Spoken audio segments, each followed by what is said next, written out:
The first sign of trouble wasn't a letter or a passive-aggressive comment at the feed store. It was the crunch of tires on my private access road, a sound as alien out here as a siren in a library. Not one set of tires, but a slow, arrogant procession of them, the purr of high-end engines desecrating the afternoon calm. I was 300 yards away, down by the southern fence line that bordered the new Eagles Landing luxury development. I was trying to mend a stretch of fence a spooked deer had clipped last week, the familiar feel of the wire strainer in my hands, the scent of pine and sun-baked earth in the air. The sound was so profoundly wrong, it made the hairs on my arms stand up. I left the tool hanging on the post, a silent metal pendulum, and walked with purpose through the tall, golden grass toward the main gate of my ranch. Lined up on the dirt road, engine idling and kicking up a plume of fine Texas dust, were 5 gleaming luxury SUVs. A Range Rover, a BMW, a Cadillac, and 2 identical Teslas whose silent pull. Operation somehow felt even more intrusive. A crowd of about a dozen people, men and women dressed in expensive brand-new resort wear and carrying coolers and inflatable paddleboards, milled about impatiently. They looked like an advertisement for a lifestyle that had no place here. At the head of this pristine procession, standing imperiously before my weathered but sturdy cattle gate, was Eleanor Vance. Eleanor was the self-appointed Queen of Eagles Landing and the unanimously elected president of its HOA. She was a woman who moved through the world with the unshakable conviction that it was her personal obligation to manage, curate, and, if necessary, correct it. She saw my 100-acre Clearwater ranch not as a private home, a wildlife sanctuary, and a working property, but as a vast, untamed park that was obstructing the panoramic view from her infinity pool. In her mind, my land was a beautiful but underutilized asset, and its primary flaw was that it belonged to me and not to her community. "Jake!" she called out as I approached, her voice sharp and devoid of the customary neighborly pleasantries. It sliced through the air, startling a pair of blue jays from the branches of a nearby oak. "Finally! Could you open up? My guests are getting quite anxious to get down to the water for our lake day." I stopped a few feet from the gate, planting my dusty work boots firmly on my side of the property line. It was a line my grandfather had drawn, both literally and figuratively, half a century ago. I kept my voice even and calm, the way you do with a nervous horse you're trying to soothe. "Morning, Eleanor. I'm afraid I can't do that. As you know, this is private property." Her perfectly sculpted eyebrows, the work of a very expensive artist in Dallas, shot up in a performance of shocked disbelief. "Don't be absurd. This is a community event. The developer was very clear when we..." This audio was created with Podcastle.ai. "This is a community event. The developer was very clear when we all bought our lots that the community had lake access. It was one of the primary selling points." This was the lie, the rotten seed from which all our problems grew. When the faceless development corporation had carved up the neighboring ranch to build Eagles Landing, they had sold multi-million-dollar lots with what they artfully termed lake views and lake proximity. Ah? They had conveniently omitted the fact that those views were of my lake. Clearwater Lake was a small, pristine, spring-fed body of water, and my family's ranch, established by my great-grandfather in 1922, owned every inch of its shoreline, the water itself, and the only dirt road that led to it. There was no public easement. There was no right-of-way. The developer had sold a fantasy of an exclusive lakeside retreat, and Eleanor, along with her wealthy neighbors, had bought it hook, line and sinker. "I'm sorry if the developer misled you, Eleanor," I said, keeping my tone respectful but unwavering. "He sold you a view, not access. The ranch has been in my family for over a century. We've never allowed public access to the lake. It's a significant liability issue. For one. More importantly, it disturbs the wildlife that relies on this corridor. Not to mention," I added, gesturing back toward my modest ranch house in the veterinary barn, "it's my home. I have animals. Here. some of them rescues, that need peace and quiet. I thought of the Arabian mare in my far pasture, a beautiful creature I was rehabilitating after she'd been abused, a horse that would be sent into a panic by the noise of a dozen strangers splashing and shouting. A man in a pastel pink polo shirt and blindingly white boat shoes stepped forward from behind Eleanor. He had the easy, unearned confidence of someone who had never been told no in his life. "Look, pal, we just want to use the lake for a few hours. We're not going to bother anything. What's the big deal?" "It's a lake, not your private swimming pool." "The big deal," I said, meeting his dismissive gaze, "is that you are standing at the entrance to a stranger's property, asking for permission to throw a party in their backyard without an invitation. And the answer is no." Eleanor's face, which she kept unnaturally smooth with quarterly injections, began to flush a deep, angry red.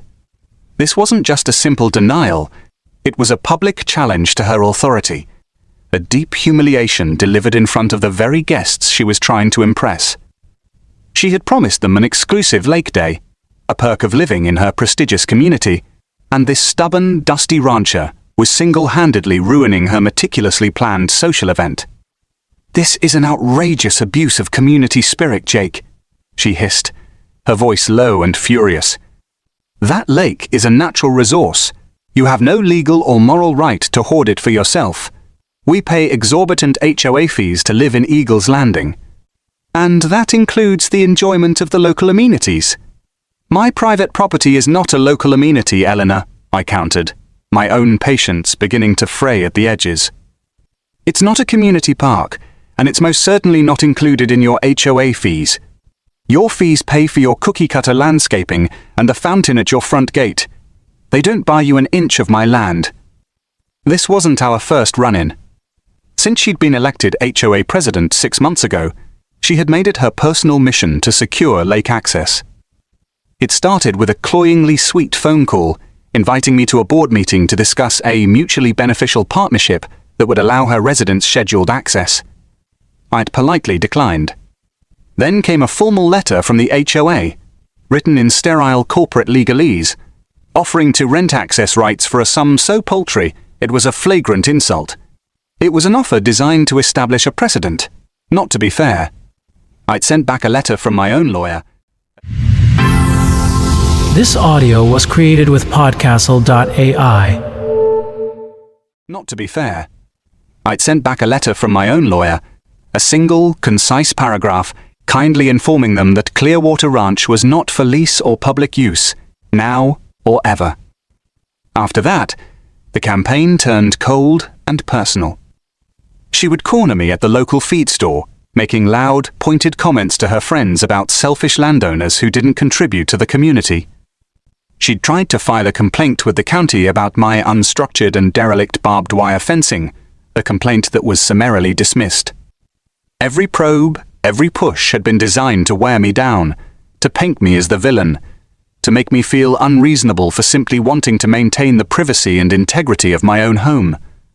My grandfather had left me this ranch with one solemn instruction, delivered on the porch of the old house just a month before he passed. "Don't ever let them carve it up, Jake. Don't sell an inch. People forget what real land is. They forget the quiet. This is one of the last real places left. You protect it." He was a man who understood the intrinsic value of silence, of the sight of a doe and her fawn drinking from the lake at dawn, of a landscape unburdened by the relentless pressure of rules and regulations. He had fought off developers, surveyors, and tax assessors his whole life. Now, the fight was mine, and it was standing 10 feet away in a pair of designer sunglasses and a cloud of expensive perfume. "I am not going to stand here and argue with you in front of my guests," Eleanor declared, her voice rising in pitch and volume.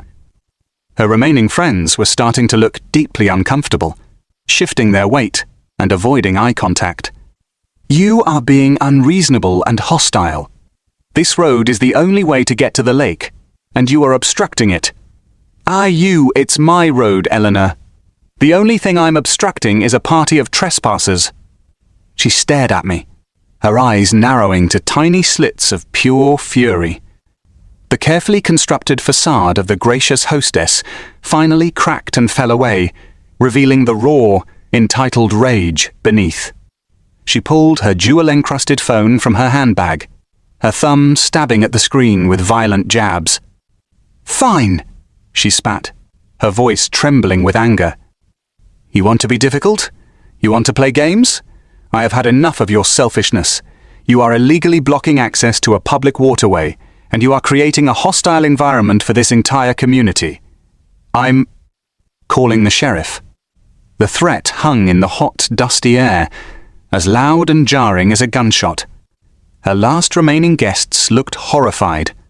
This had just escalated from an awkward gate dispute to a police matter. I, on the other hand, felt a strange and profound sense of calm settle over me. The waiting was over. She had finally made her move, pushed all her chips to the center of the table on a hand she couldn't possibly win. "Go ahead, Erna," I said, my voice quiet and steady. "You do that." I leaned back against the sturdy cedar gate post my grandfather had set in the ground 50 years ago, crossed my arms, and waited. The long, slow dance of threats and insinuations was over. Now, it was time for the simple, unassailable truth of property lines, plat maps, and the law. And I knew, with the unshakable certainty of a man standing on his own ground, that the law was on my side. The dust was about to settle, and Eleanor Vance was not going to like where the line had been drawn. The 20 minutes it took for the sheriff's truck to arrive were a masterclass in social disintegration. Eleanor's guests, a flock of people who had clearly never encountered a problem that couldn't be solved with a credit card or a condescending complaint, began to defect. The awkwardness was palpable. Coolers were discreetly loaded back into the trunks of their silent Teslas. High-end paddleboards were deflated with a sad, drawn-out hiss. One woman tried to reason with Eleanor in a hushed, urgent tone. "Eleanor, maybe we should just go to the club. This is getting uncomfortable." Eleanor shot her a look so venomous it could have curdled cream. One by one, the gleaming SUVs performed slow, cumbersome three-point turns on my narrow dirt road, their occupants offering weak, apologetic waves to a stony-faced Eleanor before speeding away in a Tamar. Cloud of shame faced dust. By the time the official county vehicle lumbered into view, only Eleanor and the man in the now ironic boat shoes remained, standing as defiant, lonely sentinels of entitlement.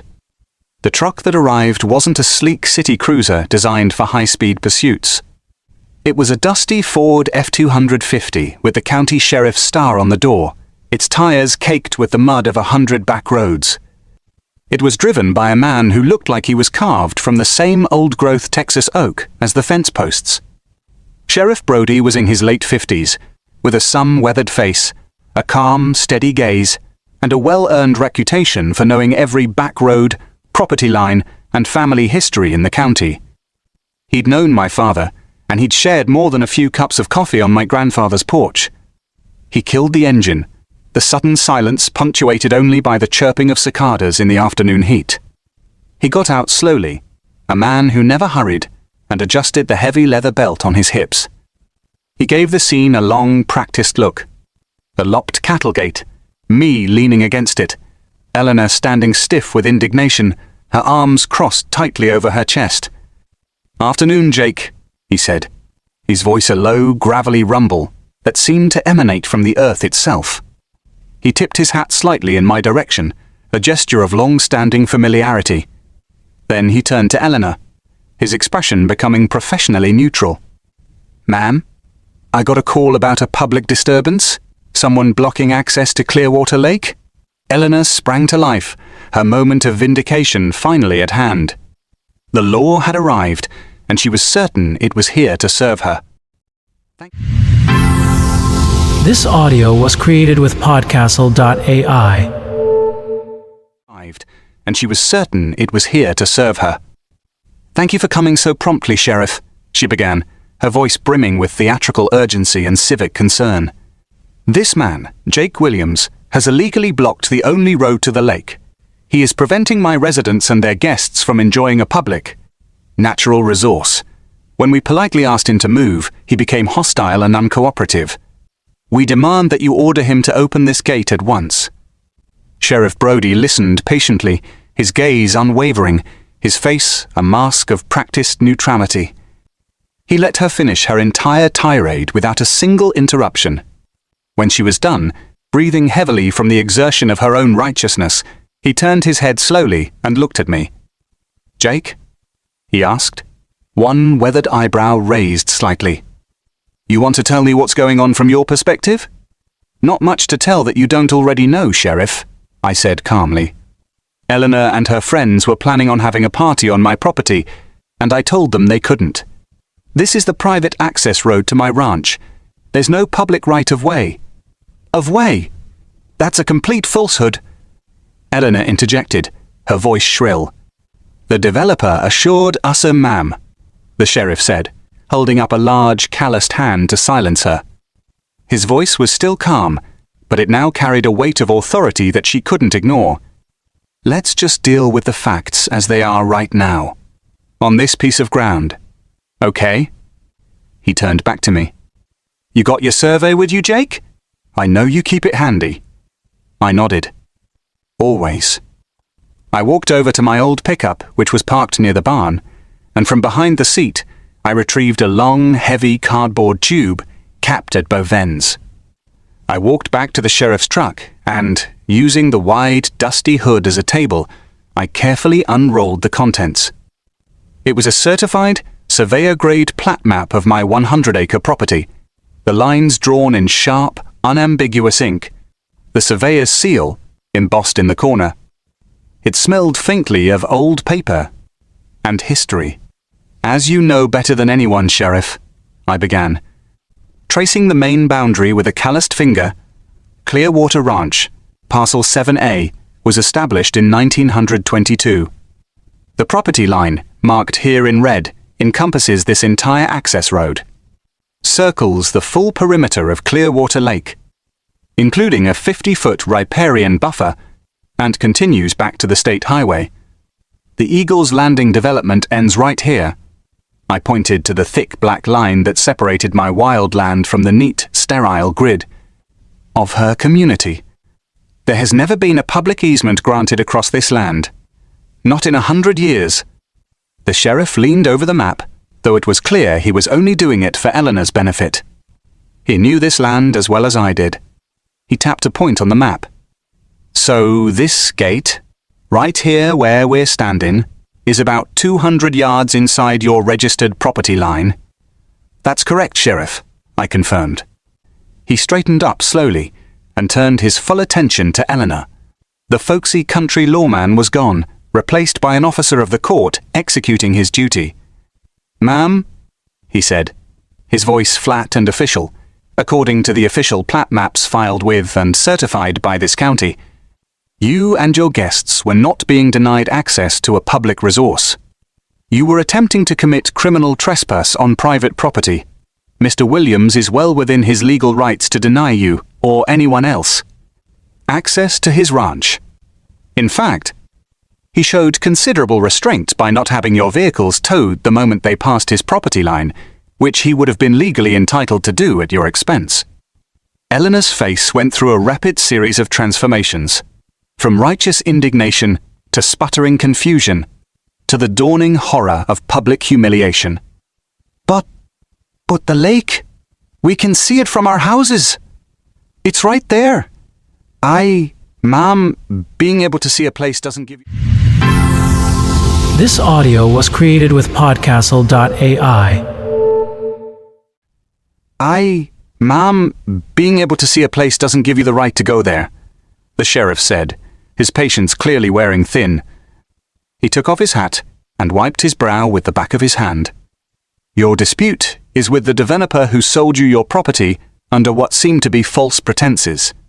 It is not with Mr. Williams, who is doing nothing more than enjoying the quiet and peaceful use of his own land, a right guaranteed to him by the laws of this state and this nation."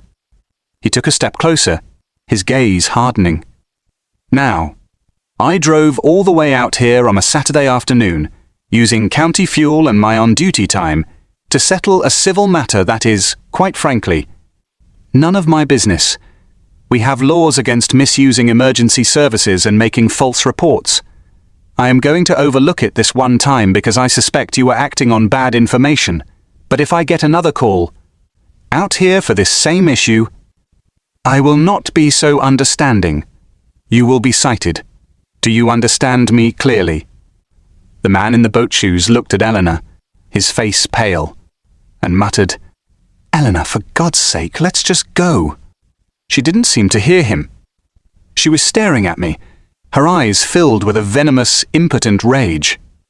She had been publicly and legally dismantled, her authority revealed as a powerless fantasy. She had lost, and she had lost in front of the one person whose opinion she valued above all others, a man with a badge, a symbol of real power. Without another word, she spun on her heel, marched back to her Range Rover, and got in, slamming the door with such force that the whole vehicle shook. The man scrambled to join her. A moment later, the engine roared to life, and the SUV sped away, leaving a plume of angry dust in its wake. The sheriff watched her go, a slow shake of his head. "Some people," he said to no one in particular, "get a little bit of power and think it makes them king of the whole damn county." He turned to me, his expression softening. "Sorry you had to deal with that, Jake. People like that don't give up easy. Make sure your no trespassing signs are clearly posted at the gate. It helps." It helps. Thanks, Sheriff. I appreciate you coming out." He just nodded, got back in his truck, and drove away, leaving me in the quiet stillness of my own land. I locked the gate, the heavy chain and padlock feeling more satisfying and more necessary than ever. I walked back to the fence I'd been mending, the silence broken only by the sound of the wind in the tall pines. Later, as the sun began its slow descent, I walked down the dirt road to the lake. The water was like glass, reflecting the fiery colors of the sky. A doe and her fawn were drinking at the water's edge, their graceful forms undisturbed, their safety assured. This was what I was protecting. Not just land, not just a lake, but a peace that was a century in the making. And I would spend the rest of my life making sure the line in the dust was never crossed again.